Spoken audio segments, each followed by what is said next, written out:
Bismillahirrahmanirrahim. Assalamualaikum warahmatullahi wabarakatuh. Добрый день, дорогие друзья. Меня зовут Раиса, и вы на канале Раиса dan Bahasa.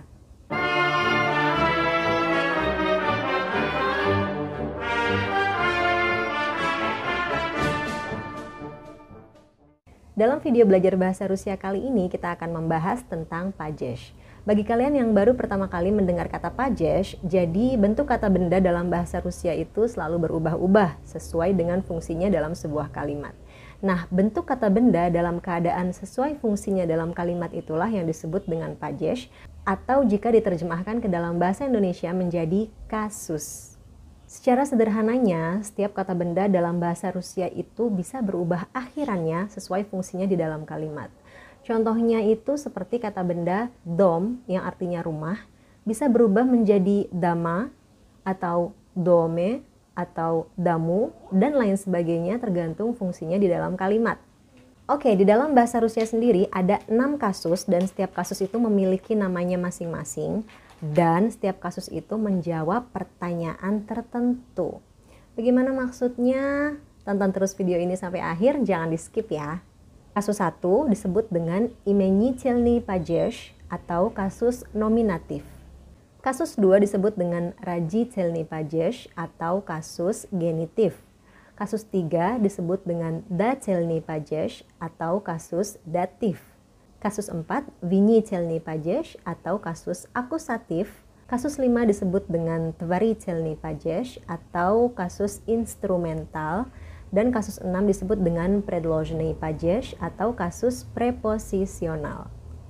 Mungkin dari nama-namanya dalam bahasa Indonesia yaitu nominatif, genitif, datif, akusatif, instrumental, dan preposisional, kalian sudah mulai sedikit memahami apa sih maksudnya. Oke, kalau begitu yuk kita lanjut. Tadi saya sudah bilang di awal kalau setiap kasus itu adalah jawaban atas sebuah pertanyaan tertentu ya. Baik, jawaban yang akan kita gunakan di sini yang nanti akan berubah-ubah yaitu kita menggunakan kata benda Denis. Denis adalah nama laki-laki dalam bahasa Rusia dan gendernya adalah maskulin. Baik, kita bahas dari kasus 1 sampai kasus 6. Baik, kasus 1 atau kasus nominatif menjawab pertanyaan kto. Kto. Contohnya, kto eta. Kto eta. Jawabannya adalah eta Denis. Eta Denis. Kata Denis tidak berubah. Jadi, kasus nominatif atau kasus 1 karakternya dia tidak berubah akhirannya. Jadi, bisa dikatakan adalah bentuk aslinya. Kasus 2 menjawab pertanyaan seperti cia. Contohnya, cia eta sumka. Jawabannya, sumka Denisa. Sumka Denisa. Perhatikan akhirannya yang berubah.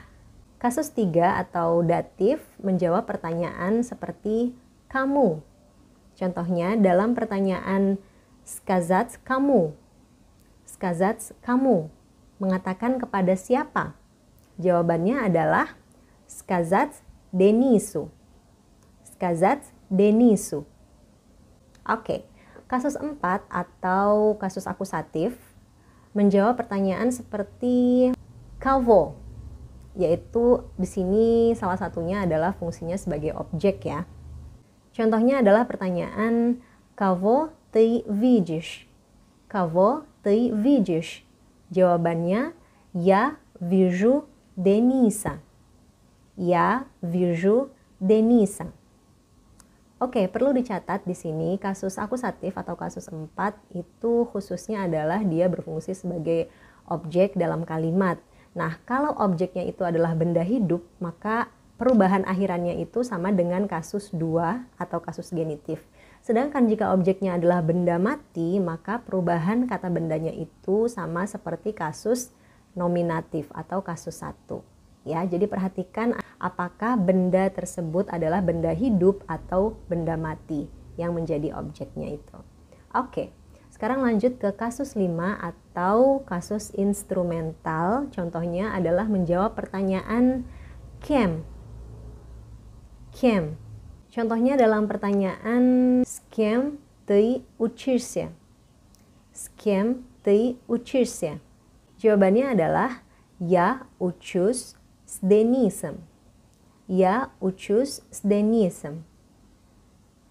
Oke, yang terakhir ada kasus 6 yaitu preposisional.